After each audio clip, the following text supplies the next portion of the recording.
I'm telling you, rice and stew Spaghetti. with meat or chicken. No, even on Christmas Day, do you see them serving spaghetti? You switch spaghetti. Or do you see even at parties, do you see them serving spaghetti? No. Spaghetti, stew, You see them serving. You see them serving. You see them serving. You see. Hi, I'm Dave. And I'm Jess. And we are your hosts of the BACK2MYROOTS TV Hosts show. for only those spaghetti lovers, right? Don't mind him. You're not welcome here. Let's move on to next. Spaghetti. Right. Spaghetti.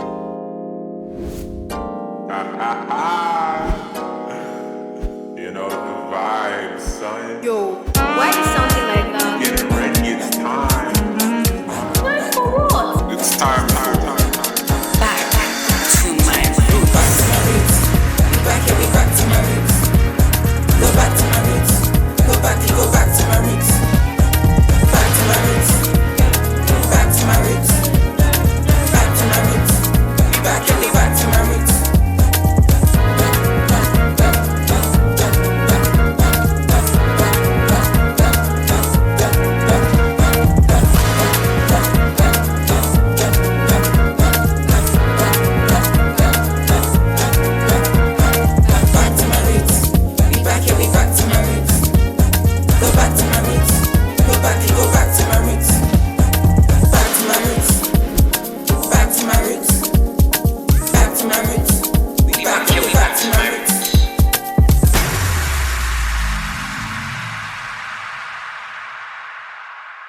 Now we move on to the next segment.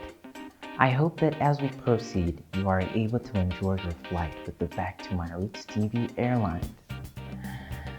Wait, where are we flying? What? Please. Let's go to the blue table talk. Do not kill my vibe.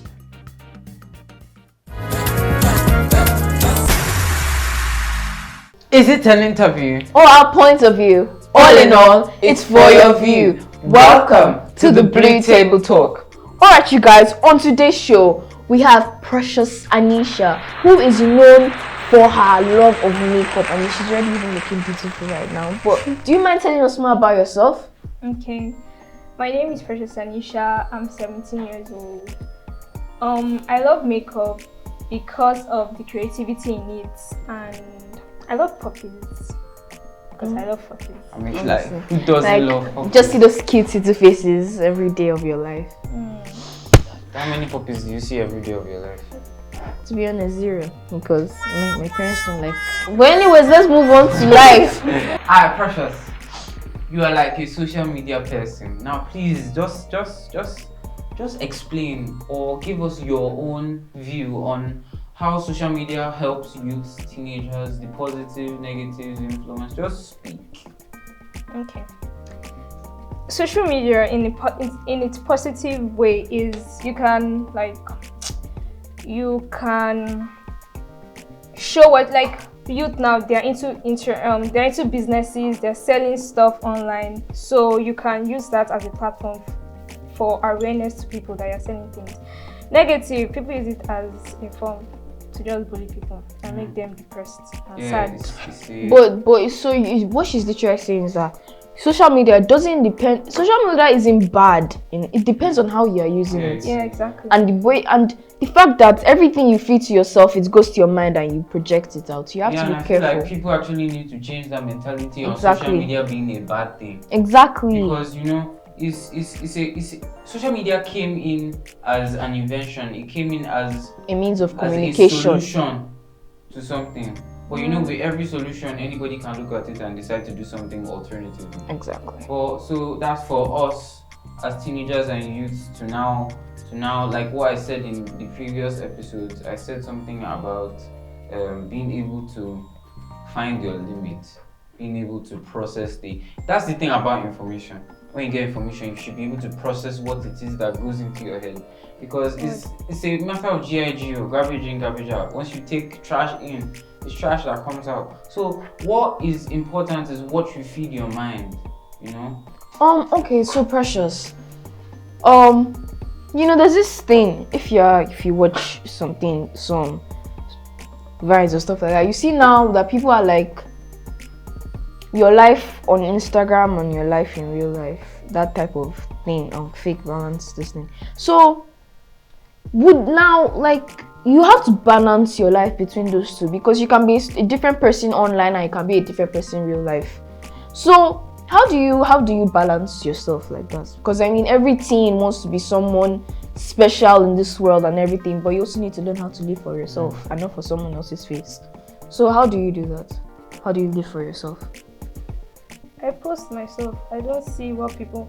Recently, I've not even been posting. Last time I posted was like on my birthday, because I'm not really into social media like that, like before, because I'm writing exams, so it has left my system. But then I'm still young. I cannot be living fake life on Instagram. It doesn't make any sense. Yeah. No, it's for me personally. I don't believe in being fake. I'm probably the realest person I know, and that's my modesty. I'm not being proud. I'm the realest person I know. I post things I do. I can post the weirdest pictures ever. Weirdest, and I'm not afraid. I can put a camera close. You see my nose, my pimples, and my mustache. I'm not afraid. You know, that should send a message. I don't care what you think about me, bro. It's not your life. You're saying something. Yeah, and do you know when people for instance, a girl can post a picture and she's looking fresh, no pimples, fake life. Show us your real face.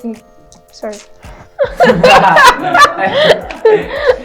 Nice. You don't have to be different. Exactly. Yeah. You be the same in, be the same out. And that can make people go into depression, like, why is she like this and I'm not fresh? What is she using? You know there's this thing that's going around now where models, why you shouldn't be like models. You know that models, they don't eat for days just to get into that cloth. Depends. So the way the world is changing now, anybody can be a model. It's true. There's models of plus size, there's models of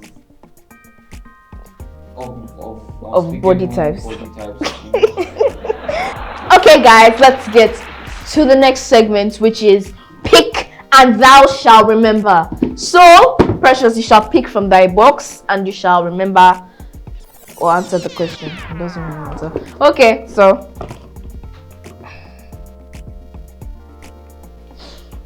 she's a precious speaker. All right.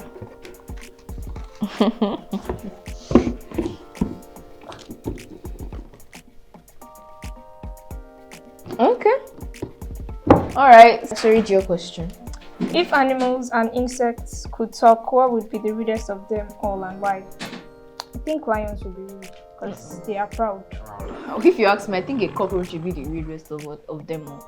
You know, the way they just fly into your house anyhow and the way they like and all of that. Honestly, think it's be a butterfly. No. So rude. How? So pretty and then So proud. rude.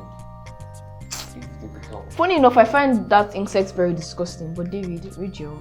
Mine says, would you take a lie detector test with your parents asking the questions? No, and I don't have to give you my reason. No, thank you. Mine is, would you survive in a horror movie?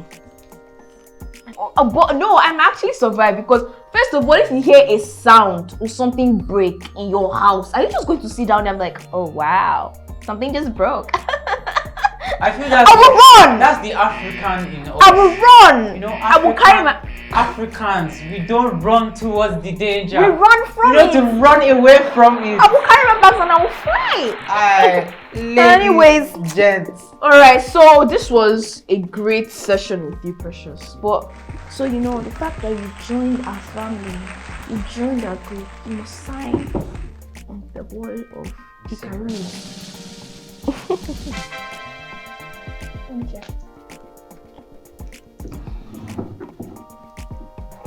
Thank you. What's up with everybody hiding there? Oh, she look on what? Alright. So that's the end of all of this, you guys. Loving you every time and all the time. We've been your host, Dave. And Jess, of course. With our lovely girls, Precious. Oh, we forgot to mention to y'all. This is actually our cousin, but Back to my roots.